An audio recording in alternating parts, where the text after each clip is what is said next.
Բարի երեկո սիրելի հեռուստադիտողներ, եթերում Եղեցիլիս հոգևոր հաղորդաշարի հերթական թողարկումն է։ Հիշեցնեմ, որ մեր հաղորդաշարի եթեր է հեռարձակում Շիրակի թեմի առաջնորդ Արանի Հովանավորչությամբ եւ մասնակցությամբ Շիրակի թեմի առաջնորդ Միքայել եպիսկոպոս Աջապահյանի Աստվածօգնական Սրբազան հայր։ Ի տարբերություն սովորականի մեր հաղորդումն այսօր եթերում չէ, տեսագրված է եւ քննարկում ենք այսօր շաբաթ օրվա իրադարձությունները շաբաթ օրվա դրությամբ։ Չենք կարող թեկուզ եւ հոգեվոր հաղորդաշար շրջանակներում չշոշափել այն թեման, թե ինչ է կատարվում ընտրություններից հետո հիմա երկրում, այսինքն խռովություններ եւ այլն եւ ժողովրդական հուզումներ Նաև այս առումով հնչել է վեհապար հայրապետի հորդորը, կուզենայինք, որ մեր թեմի առաջնորդը եւս իր հորդորն ուղղեր բնակիչներին։ Ինչ հորդոր պիտի հղենք, իրավիճակը շատ մտահոգիչ է, մանավանդ այս դեպքերից հետո, երբ ցուցարարների նկատմամբ արդեն ուժ է կիրառված եւ գրեթե, այսինքն երկրում արտակարգ իրավիճակ է երևի թե արդեն հայտարարված, երբ որ արդեն ճանապարհները փակ են, Երևան մտնելը գրեթե դարձել է անհնարին, եւ մենք էլ գտնվում ենք տեղեկատվական գրեթե ամբողջական բլոկադայի մեջ, շրջափակման մեջ եւ չգիտենք թե ինչ է կատարվում մեր երկրում։ Հեռուստատեսային ալիքներով կոմեդիաներ են ցուցադրվում այն ժամանակ, երբ որ երկրում լարված իրավիճակ է։ Բնականաբար մենք մեր հորդորը հղեցինք ուրբաթ օրը եւ այնտեղ խաղաղության եւ համերաշխության եւ հանդուրժողության կոչեր եւ ընդդիմության ներկայացուցիչներին օրենքի սահմանում մնալու եւ իշխանության ներկայացուցիչներին խաղաղ ճանապարհով լուծելու հարցերը, բայց ցավոք այդ կոչը երևույթին լսելի չեղավ եւ կատարվեց այն ինչ որ որոշ դեպքերում թերևս անխուսափելի էր։ Եվ այսօր էլ, այսինքն շաբաթ օրը դարձյալ կոչով մայրաթորը դիմել է ժողովրդին խանդարդության, համերաշխության, մեր երկրի անվտանգությունը ապահովելու կոչով։ Բայց իմ կարծիքով արդեն կոչերի ժամանակը անցել է այն իմաստով, որ շատ դժվար է կոչերով որևէ բան կառավարել եւ պետք է զուտ գործնական քայլեր։ Անցած անգամներում այս ընտրություններից հետո ես քանիցս առիթ ունեցա ասելու, որ իշխանություններից պահանջվում է այնպիսի քայլեր, որ դժգոհ մասսան կարողանա ինչ որ չափով իր դժգոհությունը արտահայտած լինել եւ նաեւ գոհունակ սրտով վերադառնալ իր տները։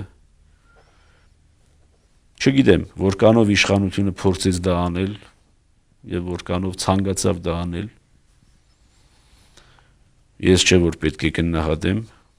իմ գնահատականը կարող է շատ խիստ լինել, բայց այսօր այն ժամանակը չէ եւ պահը չէ, որովհետեւ մենք ինչ-որ փորձենք գնահատական տալ, բացասական գնահատական տալ կամ այս կամ այն կողմի գործունեությանը։ Բնականաբար մենք որպես Շիրակի թեմի առաջնորդ մեր ժողովրդին պիտի հանդարտության, խոհեմության կոչ անենք, որպեսզի այս ընթացքում, երբ որ երկիրը եւ Երևանը հիմնականում մեծ ցնցումների մեջ է, գոնե կարողանանք այնպես անել, որ այդ ցնցումները մարզեր չհասնեն եւ մարզեր չթափանցեն։ Եվ անշուշտ իշխանություններին որևէ հրավեր կոչ կարտալ անիմաստ է այս բան, որովհետեւ լսող էլ չկա, մեր եթերն էլ այդ հնարավորությունը չի տալիս, որպեսզի որևէ մեկը լսի։ Բայց իրոք ինձ համար շատ ցավալի է այն, որ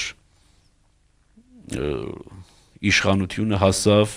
այն փուլին, երբ որ նպատակահարմար համարեց ուժ կիրառել ցուցարարների նկատմամբ, ինչը բնականաբար մենք չենք ընդունում։ Ես որպես անդամ եւ որպես հոգեվորական չեմ ընդունում ուժի կիրառություն, բռնի ուժի կիրառություն եւ պետք է ամեն կերպ խուսափել այս բռնի ուժի կիրառությունից։ Որովհետեւ դա ոչ մի լավ բանի չի հանգեցնի։ Այո, կարող է անդորրություն ստեղծել, ապահովության մի քիչ կայունություն ստեղծել, բայց ադելությունը ավելի պիտի մեծանա, դժգոհությունը ավելի պիտի մեծանա եւ վաղ թե ուշ այդ ադելությունը եւ դժգոհությունը ինչ որ ձևով պիտի արտահայտվի։ Այնպես որ ես շատ հուսադրող հայացքով էի նայում այն բանին, որ ասենք ընդրված նախագահ վարչապետը իր հանրաժողովում ասել էր, որ այն հրապարակում իրենց քույրերն են, եղբայրներն են եւ պետք էր այդ քույրերի եւ եղբայրների նկատմամբ թերևս այլ միջոցներ քան թե բռնի ուժ կիրառել։ Եվ նամանավանդ պետք էր վերջ-վերջո ընդդիմության այդ առաջնորդների հետ երկխոսության մի տարբերակ գտնել վերջ-վերջո։ Ես անհնարին չէի համարում երկխոսության հնարավորությունը եւ անպայման երկխոսություն հնարավոր էր։ Այնպես չէ որ բոլոր դեպքերում, այո, ադրբեջանցիների հետ ենք երկխոսության մեջ, թուրքերի հետ ենք երկխոսության մեջ, չգիտեմ, ուրեմն ադրբեջանցիների հետ երկխոսությունը հնարավոր է, իսկ մեր ընդդիմության ներկայացուցիչների հետ երկխոսությունը հնարավոր չի։ Ես սրան հավատացողը չեմ, որ այսինքն ուղղակի այդ երկխոսության գնալու եւ հաշտության եզրեր փնտրելու այսինքն քայլեր չտեսա։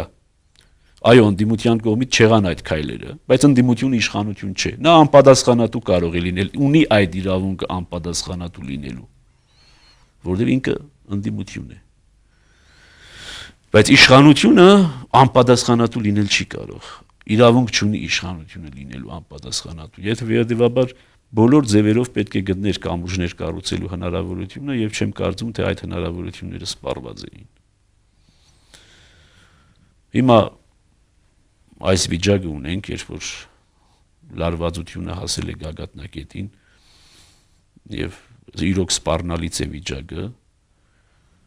դա Աստված որ ավելի ցնցումներ, ուժեղ ցնցումներ չլինեն, Աստված մի արածե արյունահեղություն լինի,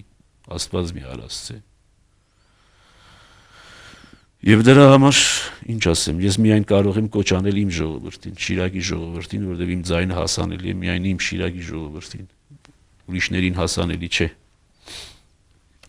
Եվ պիտի կոչ անեմ, հրավեր կարտամ, որ խոհեմ լինեն, զգաս լինեն, աչալուժ լինեն։ Ես այսինքն որևէ մեկի ազատ կամքի վրա բռնանալու ցանկություն չունեմ, ոչ էլ իրենց ազատ խղճի կամ մտքի վրա բռնանալու կամեցողություն ունեմ, բայց խոհեմության եւ զգաստության կոչ պետք է անեմ բնականաբար, որ իրենց տեղերում մնան, այս մանավանդ այս օրերին իզուր տեղը Երևան ոչ գնալու անհրաժեշտություն չեմ տեսնում, որովհետեւ այսօր բավական թվով մարդիկ ինձ դիմեցին այն բանով, որ ճանապարհները փակված են եւ իրենք ուզում են Երևան հասնել եւ չեն կարողանում։ Եվ ինչ կարող եմ անել։ Սա Շիրակի թեմի առաջնորդի ուժերից եւ իրավասություններից վեր է որևէ ճանապարհ բացել կամ փակել։ Եվ խորհուրդ եմ տալիս մեր ժողովրդին ուրեմն հանդարտ կերպով սпасել, թե ինչպես մեր Երևանի եղբայրներ եւ քույրերը պետք է ի վերջո լուծման ճանապարհներ գտնեն, անշուշտ այնտեղ շատ են հիմա շիրակցիներից էլ, բայց դարձյալ ասում եմ, իմ ձայնը նրանց հասանելի չէ։ Հուսանք նաեւ, որ Վեհապար Հայրապետը արդեն շատ ավելի ակտիվ այսպես հաշտարաշ առաքելություն է ստանձնել, հանդիպում է կողմերի հետ։ Տեսնենք, հուսանք, որ ամեն ինչ լավ կվերջանա։ Անշուշտ պիտի վերջանա մի օր, բայց մեր ցանկությունն այն է, որ լավ վերջանա եւ ժողովրդի մեջ իշխանությունների նկատմամբ նամանավանդ նորընտիր իշխանությունների նկատմամբ սեր լինի։ Գիտեք, իշխանության գալ այս ձևով ոչ մի կերպ, այսինքն ընդունելի եւ բացատրելի չէ եւ ճիշտ չէ, որքան էլ որ ուզենանք արհամարենք, ասենք փոքրամասնությունը, ասենք լավ, անցած անգամ էլ առիթ եղավ ասացի, որքան էլ որ արհամարենք, ասենք 47%-ը իրենից մի բան չի ներկայացնում, 53%-ը ավելի կարևոր է 47%-ից, բայց թողնել որ այդ 47%-ը իր մեջ ադելությամբ ապրի գալիք տարիները, սա անթույլատրելի է եւ բնականաբար իշխանությունը շատ մեծ անելիք ունի եւ պետք է բոլոր ջանքերը դնի, որպեսզի մեր բոլոր եղբայրները եւ քույրերը, մեր ժողովրդի բոլոր զավակները անխտիր այս երկրում, մեր երկրում ազատ, լիիրավ, հավասար իրավունքներով ապրեն եւ գոհ լինեն իրենց վիճակից։ Այո, դժգոհությունները պետք է արտահայտել, բայց նաեւ դժգոհությունը արտահայտելուց պետք է գոհ լինել, որ հնարավորություն ունես դժգոհությունը արտահայտելու։ Օրինակ մենք ապրել ենք այն ժամանակներում, երբ որ դժգոհությունը արտահայտելու հնարավորություն չունենալու դժգոհությունն էլ ուներ ժողովուրդը։ Այսօր գոնե այդ դժգոհությունը պետք է չունենա եւ պետք է կարողանա իր բողոքը, իր ձայնը լսելի դարձնել։ Այո, միշտ էլ լինում են, երբ որ այսպիսի ժամանակահատվածներում ամեն տեսակ պատեհապաշտեր, ամեն տեսակ սադրիչներ թափանցում են այդ հասարակության մեջ եւ ջուր են պղտորում եւ որն էլ առիթ է դառնում այսպիսի ուրեմն լուծման ճանապարհների, բայց եւ այնպես մենք մի ազգ ենք, մի ժողովուրդ ենք, մի հայրենիք ունենք եւ իրոք անթույլատրելի է այնպիսի մոտեցումները, ինչպիսիք երբեմն լինում են։ Երկուստեք։ Երբեք չպետք է մտածել, թե ես որևէ մեկի կողմն եմ բռնում իշխանության կամ ընդդիմության։ Երկուստեք հրավեր, համագործակցության, երկխոսության, հաշտության, որովհետեւ վերջ-վերջո բոլորը նույն ժողովրդի զավակներն են։ Սրբազան հայր, ծայրահեղ արտակարգ իրավիճակներում եկեղեցին բացի հորդորներից ու կոչերից էլ ինչ կերպ կարող է խառնվել այդ գործընթացը դեպի դրական ուղի տանելու համար։ Դե կոչերից բացի արդեն ասացի, որ վեհափառ հայրապետը հանդիպումներ է ունենում կողմերի հետ եւ իր հաշտարար միջնորդությամբ փորձում է ստեղծել այդ եզրերը հանդուրժողականության։ Բնականաբար ժողովուրդը այսօր այն մասսան, որը հավաքվել է հրապարակում, ինքը լսում է իր լիդերներին եւ կողքից կողմնակի որևէ մի կոչ նրանց համար ընդունելի չէ, որտեղից էլ որ հնչի։ Եվ դրա համար ավելի ճիշտ կլիներ եւ ի սկզբանե ճիշտ կլիներ աշխատել այդ առաջնորդների հետ եւ իշխանության կողմից եւ նաեւ եկեղեցու կողմից։ Պետք է քայլեր անել եւ պետք է աշխատել այդ լիդերների հետ, որոնք որովհետեւ կարողանային նրանք այդ իրենց ստեղծած լարվածությունը պարպել, թուլացնել եւ ժողովրդին ուղարկել հաշտ ու խաղաղ իրենց տները եւ ինչ որ մի բանով էլ նաեւ բարելավել ժողովրդի վիճակը, այսինքն ոչ թե պարզապես հորդորով տուն ուղարկել, այլ ինչ որ մի բան խոստանալ, ինչ որ մի բարելավում խոստանալ, ինչ որ դժգոհության ձայնին ինչ որ մի դրական բան ավելացնել եւ այնպես որ այդ ձևերը սպառված չէին եւ այսօր էլ եկեղեցին ուրեմն ոչ միայն հորդոր է անում, այլ նաեւ գործնական որտեղ որ կարող է եւ որտեղ որ լսելի է իր ձայնը, ինքը պատրաստ է իր հաշտարար միջնորդական առաքելությունը իրականացնելու եւ մեր ժողովրդի զավակների միջև հաշտություն կայացնելու։ Բայց ցավոք երբեմն կողմերի մեջ այդ պատրաստակամությունը չի լինում ոչ թե իրար հետ զրուցելու, այլ ուղղակի եկեղեցին որպես միջնորդ վերցնելու, որովհետեւ տարբեր մտածումներով ոմանք մտածում են եկեղեցին վեր պիտի կանգնի, պիտի չխառնվի, մյուսները մտածում են եկեղեցին իրենց կողմը պետք է լինի, մյուսը մտածում է եկեղեցին իր կողմը պետք է լինի եւ դրա համար հաջող եկեղեցու հաշտարար իրականությունը տեղ չի հասնում։ Այսօր էլ ցավոք ասենք մի իրավիճակ է ստեղծված եւ հիմա ուղղակի ընդդիմությունը ուզում է որ եկեղեցին ամբողջականորեն ասնի իր կողմը, ամբողջականորեն դատապարտելով իշխանություններին, իշխանություններն էլ ուզում են որ եկեղեցին ամբողջապես ասնի իշխանության կողմը, դատապարտի ընդդիմությանը։ Բայց եկեղեցին չի կարող Իսկ նկատի ունեի ուժ որպես այդպեսին թեկուզ այս իրադարձությունները շատ արագ ավարտելու այդ նկատի ունեի այդ ուժը եկեղեցին որքանով ունի այսինքն չեմ կարծում որ այդ հեղինակության այն մագարտակ ունի կամ որևէ մի երկրում որևէ մի եկեղեցի ունի այն իշխանությունը որ ասի ժողովրդին գնացեք տները եւ ժողովուրդը գնա տուն ես չեմ կարծում որ որևէ մի երկրում որևէ մի եկեղեցի ունի այդ իշխանությունը այդ իշխանությունը կունենա այն ժամանակ երբ ինքն է հրաբարակ հավաքել ժողովրդին եթե ինքը հրաբարակում հավաքի այնքն էլ կարող է ասել լավ հիմա գնացեք ձեր տները բայց եթե մեկ ուրիշ ուժ հավաքում է հրաբարակում եկեղեցին այդ ուժից ինչ ավելի բարձր այսինքն կամ հեղինակություն պետք է ունենա կամ այդ մարդկանց նկատմամբ ինչ որ մի հadoop մոտեցում պետք է ունենա, որ ասի լավ բավարար է, այլևս գիտեք ձեր առաջնորդին մի լսեք մեզ եւ գնացեք ձեր տուն։ Թե ժամանակին ոգեշնչվում կիրառելի էին չի։ մարդիկ վեհապարի խոսքերով շատ ուշադիր լսում էին այն պատերազմի տարիներին, շատ մեծ ուժ ազդեցություն, խոսքն էլ մեծ ազդեցություններ այդ ժամանակ։ Դե ոչ միշտ։ Ես հիշում եմ Ոչ փոքր էի միշտ։ դեռ։ Եթե դու ավելի փոքր եղած լինես երևի 88 թվականին 20 տարի առաջ, երևի չես հիշում, որ Վազգեն Վեհապարը այն ժամանակ Ղարաբաղյան ցույցերի ժամանակ մի խոսք ասեց եւ այնտեղ շատ սխալ մեկնաբանություններ տրվեցին Վեհապարի խոսքին։ Այնինչ Վեհապարը շատ հավասարակշիռ, շատ մտածված, իր 80-ամյա ողջ իմաստությամբ թաթախված մի ուղերձ հղեց ժողովրդին, բայց ժողովուրդը այն ժամանակ էլ այդ ալեկոծության պահին ճիշտ չմեկնաբանեց Վեհապար Հայրապետի խոսքը եւ իրադարձությունները ընթացան այնպես ինչպես ընթացան եւ ցավոք այդ պատրաստակամությունը չկա այս կամ այն հատվածի մոտ չկա այս պատրաստակամությունը որովհետեւ Վեհապարի ասածը լինի վերջնական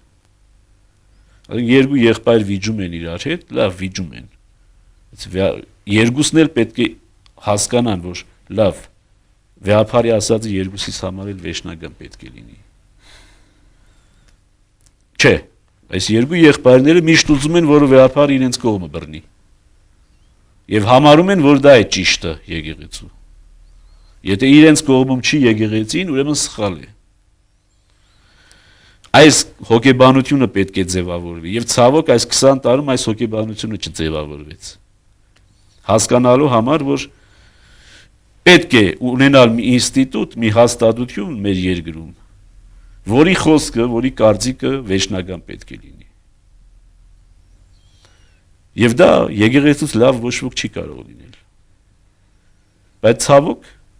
այդ ինստիտուտը այդ իմաստով չկայացավ Գետ կարելի է մեկ ուրիշ ինստիտուտ ստեղծել, ասենք թե, եթե եկեղեցին այդ կարգավիճակը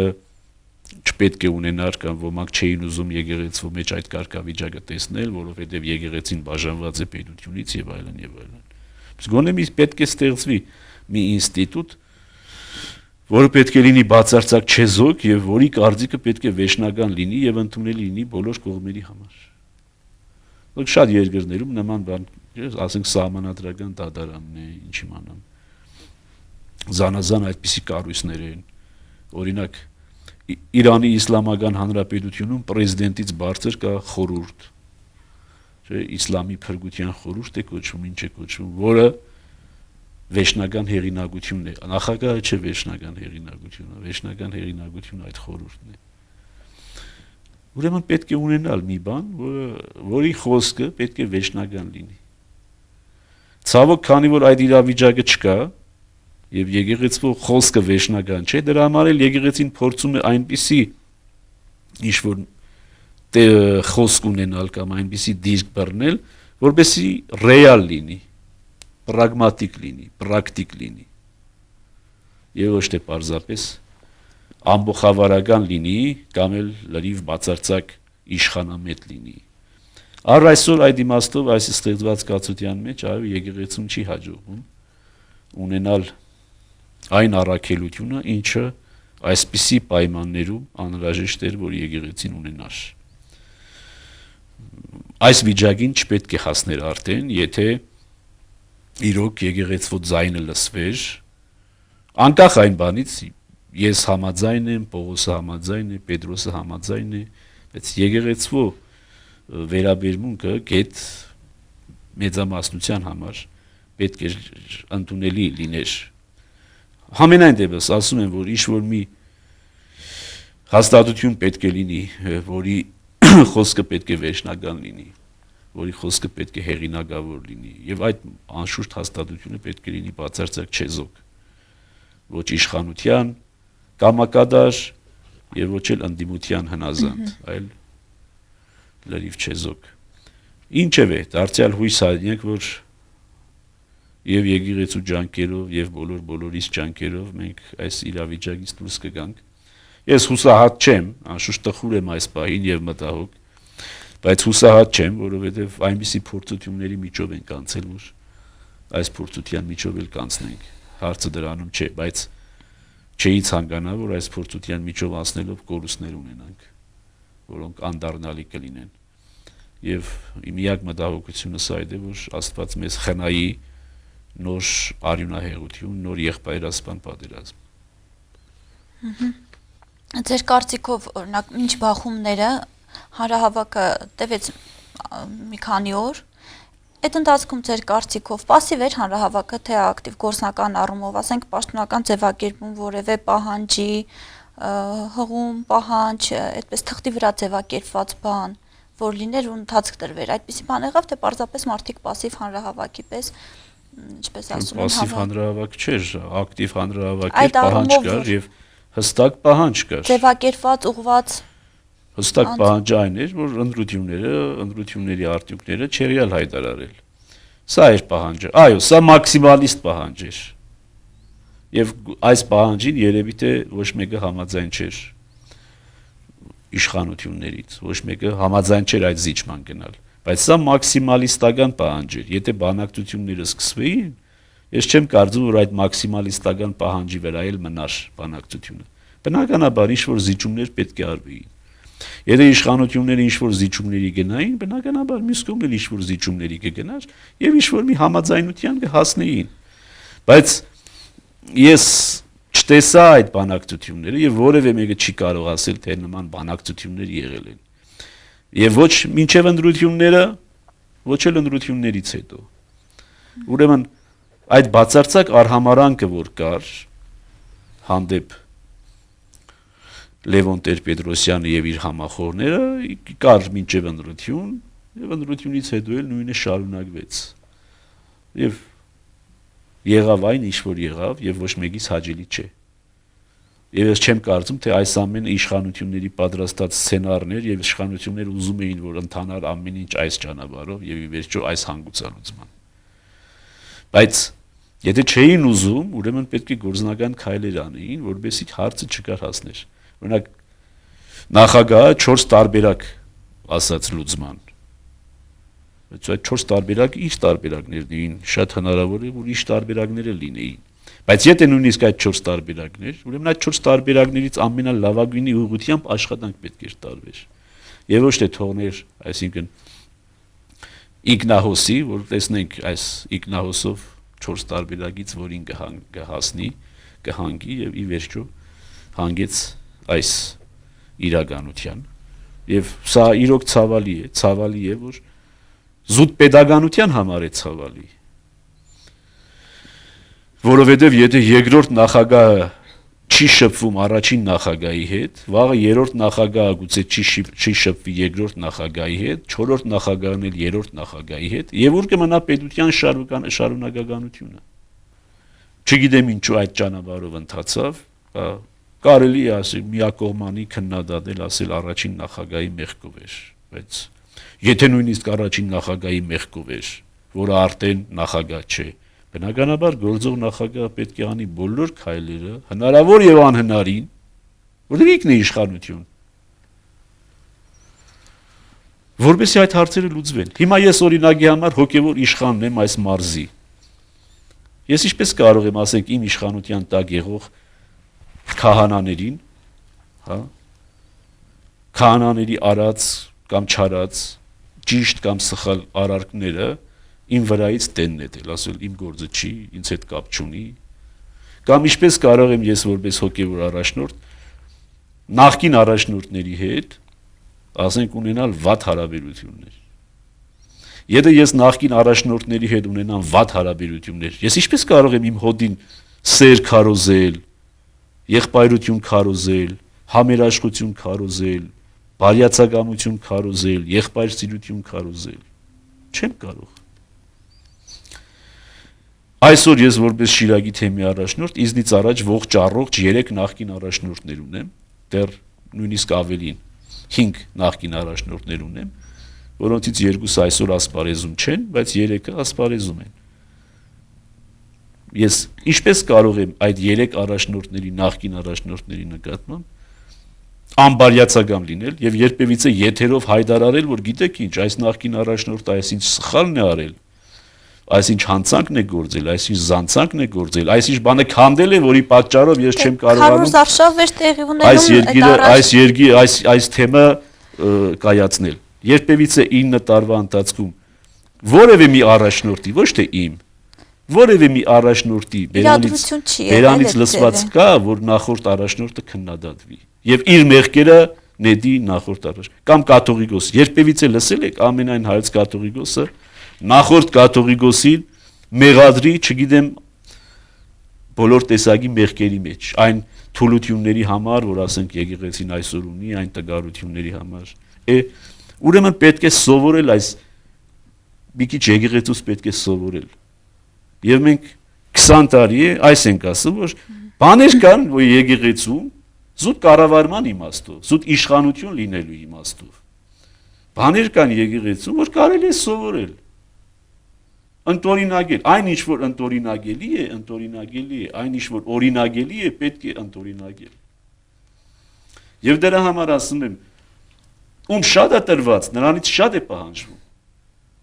Հիմա շատ կարելի է ասենք, մենք ուժեղ ենք,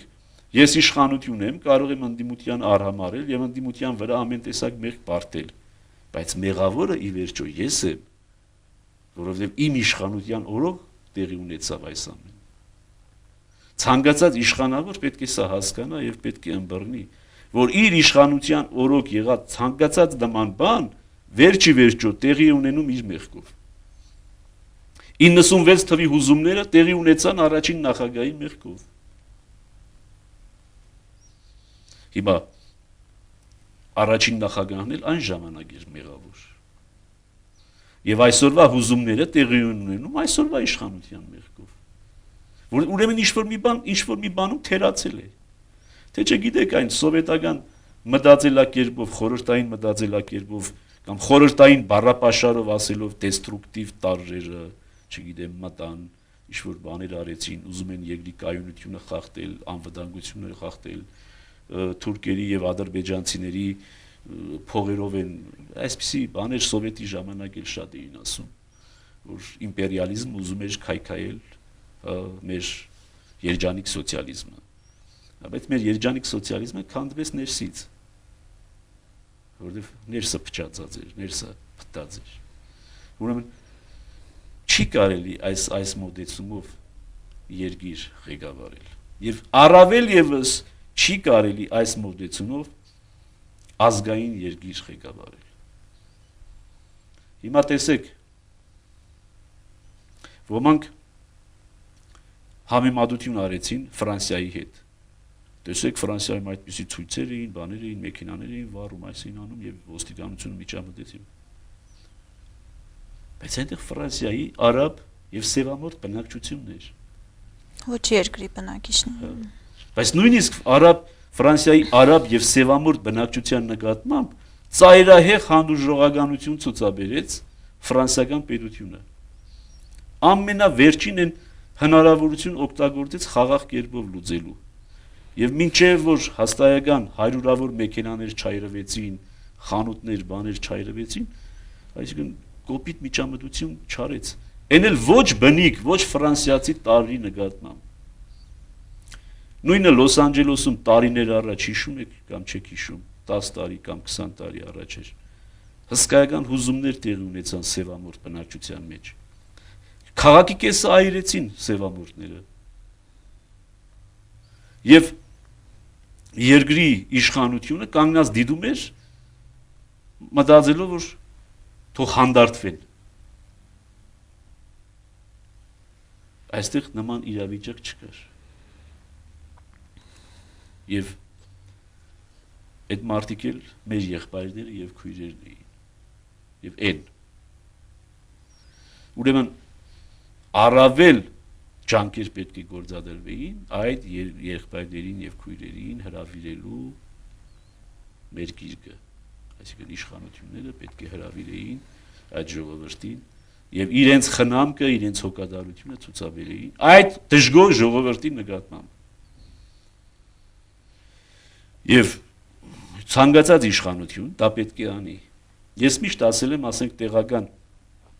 ժամանակ, տեղական ընտրությունների ժամանակ միշտ ասել եմ, որևէ մեկը որ ընտրվել է, ասել եմ, այո, այսքան տոկոսով ընտրվել ես, լավ ես արել։ Մտածիր այ մյուս տոկոսի մասին։ 70% ընտրվել ես,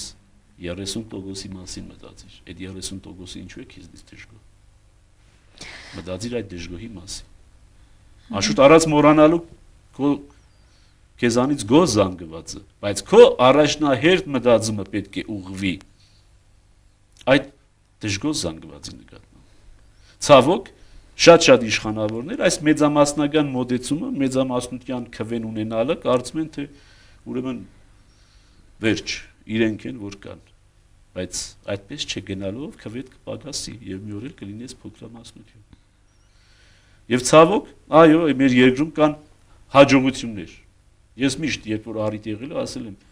մեր երկրում հսկայական հաջողություններ կան։ Հենց մեկ թեկուս մեր մարզում, վերջին 10 տարիների ընթացքում, երբ ես որ այստեղ եմ, հսկայական առաջընթաց կա։ Բայց այդ հսկայական առաջընթացը պատճառ չպետք է դառնա խլանալու ժողովրդի այն հատվածի ձայնին, որը դժգոհ է դեռ։ Տնտեսական աճ կա, երկնիշ կամ չգիտեմ քանի նիշ, լավ։ Ըստ չի նշանակում, որ ժողովուրդը գոհ է դեռ։ Ուրեմն այն դժգոհ զանգվածը, որը կա, պետք է քո քայլեր ուղղես դեպի այդ դժգոհ զանգվածը։ Ոչ թե ասես, «Էլ ինչ եք ուզում, երկնիշ տնտեսական աճ ունենք», կամ «Էլ ինչ է ձեր ուզածը, 400 միլիոնից դարձրել ենք 2.5 միլիարդ բյուջեն»։ Ինչպես որ սովետի ժամանակ 1981 թվականի համախառն արդյունքը համեմատվում էր 1913 թվականի, ասում են 500 անգամ կամ 1500 անգամ աճել է։ Բնական է պիտի աճեր։ Առաջ է գնում երկիրը, հետո չի գնում, որ չաճի։ Բնականաբար, եթե չաճի, այս սարսափելի է։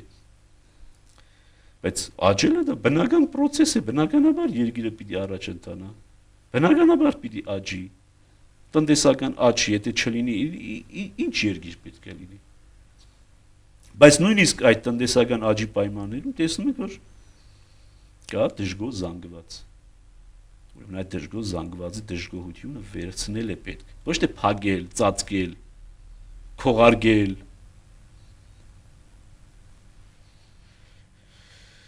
Հիմա այս իմաստով ուրեմն իրավիճակը ցավոք այս է եւ տա Աստված, որ երկու կողմերն էլ այս ստեղծված կացությունից ճիշտ դասեր քաղեն։ Ճիշտ դասեր քաղեն։ Եվ ընդդիմությունը այն դասը քաղի, որ հա, չի կարելի այսպես ցույցերով, միտինգներով, ոչ մեկն էլ ցույցերով ու միտինգներով բանի տեղ չի ասել, հա։ Ցավոք օրինական ճանապարհով այո, հնարավոր չի լինում շատ հաջող տեղ հասնել, որովհետև վստահություն չունի ժողովուրդը օրինական կառույցների նկատմամբ։ Այ հենց այս վստահության պակասը պետք է վերացնի իշխանությունը։ Եվ ուրեմն ընդդիմությունը պետք է հասկանա, իր ճիշտ դասերը պետք է քաղի, որ չի կարելի ժողովրդին տալ, ինչպես ասում են գյումրեցիները, գյուլի բերան, չի կարելի։ Այսինքն անհատներն այստեղ ավելի կարևոր են, ժողովրդին ուղղորդող անհատները։ Անշուշտ, բնականաբար։ Եվ դրա համար ես ասում եմ, ոչ թե մի միտինգավորները մյուս միտինգավորներին պիտի բան հասկացնեին։ Այդպիսի բան հնարավոր չի։ Օրինակ նրանք ցույց էին անում, նրանք էլ որոշեցին մենք էլ ցույց անենք։ Սա հարցի լուծում չէր։ Լիդերները պետք է աշխատեին լիդերների հետ։ Լիդերները պետք է բանակցեին լիդերների հետ։ Եվ այդ բանակցության ճանապարհով անհնարին է, որ որևէ մի փոխ համաձայնություն չգոյանար։ Սրբազան հայր ավելի մեծ մեղք է գործում այն մարդը, ով մահակը ձեռքը հարվածում է մյուս մարդուն, թե ավելի շատ այն մարդը, որը հրաման է արձակել։ Հրաման արձակողն է անշուշտ։ Հիմա գիտեք, ոստիկանությունը ես չեմ մեղադրում ոստիկանության մեջ շատ լավ մարդիկ կան։ Մեր ընդհանրապես մեր իրավապահ համակարգի մեջ, այո, կոռուպցիան ամեն տեղ կա, միայն այդ ասպարեզում չի։ Ամեն տեղ կա եւ ցավոք այդ հասկացված կոռուպցիա կոչվածը հասարակության պարսավանքին չի արժանանում։ Այլ արդեն դարձել է մեր կյանքի բաղադրիչ մասը։ Ցավոք։ Բայց ոստիկանությունը ինչ մեղք ունի, կամ ոստիկանության տղաները ինչ մեղք ունեն։ Իրենց հրամայված է, իրենք հրաման են կատարում։ Եվ իրենք պարտավոր են այդ հրամանը կատարել։ որովհետև իրենք այդ պաշտոնն են զբաղեցնում եւ այդ պարտականությունն են զբաղեցնում։ Բնականաբար մեղավորը հրաման տվողն է, ոչ թե հրամանը կատարողն է, եւ հենց այդ եմ ասում, երբ որ ասում եմ իշխանությունը առավել պատասխանատու է, որովհետեւ իշխանության ձեռքն է այդ ամբողջ լծակը։ Եվ դրա համար էլ այդ հրամանը, այդ հրամանին պետք չէր հասցնել։ Եվ ինչու համար ադելություն սերմանել ժողովրդի մեջ, հենց նաև այս հաստատությունների նկատմամբ, որոնք կոչվում են իրավապահ։ Հիմա պարզ հորդորով ադելություն չես վերացնի։ Աշխարհում չկա նման մի դեպք, որ հորդորով մանավանդ massայական ադելություն, massայական դժգոհություն վերացվի։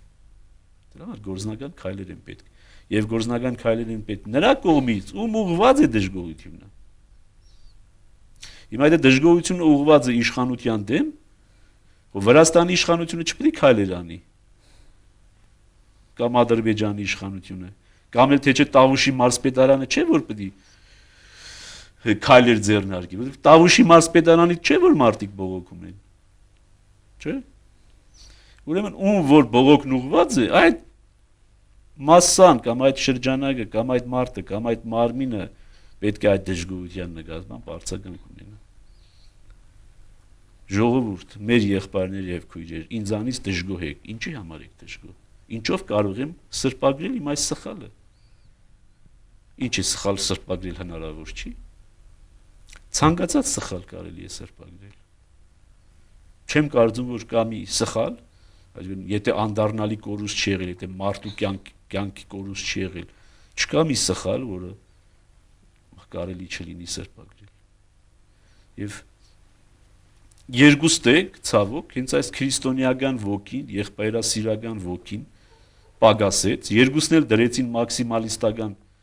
մոդեցումներ, երկուսն էլ ունեցան մաքսիմալիստական մոդեցում, եւ մեր մեծ պակն էլ հարամեցին այդ իմաստով։ Հա, փոխանակ մենք մեր աղոթական վիճակը ունենայինք, մեր ժողովրդին ուրեմն հրավիրեինք եկեղեցի, պահեցողության, ավելի հանդարտ լինեինք այս ընթացքում։ Այս ամբողջ ալեկոծության մեջ հայտնվեցինք, այս կաթսայի մեջ հայտնվեցինք։ Եվ ոչ աստվածահաճո գործեր ենք անում, չէ՞։ Եվ արդեն ահա 10 օր է, 11 օր է։ Ինչով ենք զբաղված, օրը մեջ էջմիածին ենք գնում, օրը մեջ հավաքվում ենք վեհապարի մոտ, օրը մեջ քննարկում ենք, ինչ-որ որոշումներ ենք կայացնում, ինչ-որ ուզում ենք մի բան արած լինել։ Փոխանակ, այո, մեր զուտ հոգևոր գործունեությամբ զբաղվելու եւ զուտ մեր հոգևոր քարոզչական գործունեությամբ զբաղվելու եւ իրոք այս աբաշխարության շրջանը աբաշխարությամբ անցնելու։ Սա էլ մի փորձություն էր երևի եւ Տերը թույլ տվեց որ այս փորձությունն էլ լինի, դա Աստված ոչ դարձյալ ասում եմ այս փորձության միջից էլ կարողանանք դուրս գալ նվազագույն կորուստներով, որովհետեւ արդեն փորձության մեջ ենք եւ ուղղակի պետք է դուրս գալ, ասում եմ նվազագույն կորուստներով, Աստված տա։ Իսկ տեղյակ եք մարզի հեռավոր համայնքներն որքանով են իրազեկված երկում տեղի ունեցող իրադարձությունների մասին։ Չէ, դրա համար այս սկզբում ասեցի տեղեկատվական իսպառ բացարձակ շրջափակում է։ Բայց այսօր հեռուստաընկերությունը բավական ակտիվ 1 ժամ ընդմիջումով երկիր մեդիայի եւ Ամեկ+-ի տեղեկատվությունները հաղորդում էր որոշակի կադրերով, այսինքն մենք տեղյակ ենք Գյումրիում ինչ է կատարվում։ Գյումրիում ամենից շատ տեղյակ են, որովհետեւ Գյումրիի հեռուստատեսությունները, այսինքն այսօրվա դրությամբ ամենաառաջատար հեռուստատեսություններն են այդ իմաստով։ Փառք Աստծո։ Մյուս մարզերում խայտարակ է վիճակը այդ իմաստով։ Մյուս մարզերը բացարձակ անտեղյակ են։ Եվ այո, պատիվ մեր հեռուստատեսություններին պետք է ասեմ, որ մեր հեռուստատեսությունների շնորհիվ մեր ժողովուրդը, Շիրակի ժողովուրդը բավական լավ տեղեկացված է։ Բայց բավական լավ տեղեկացված լինելու պարագային էլ, երբ որ դիտում է, ասենք, կենտրոնական հանրային հեռուստատեսությամբ մյուս մեկնաբանությունները, արդեն ժողովուրդը գնում է այսպես բանի մեջ,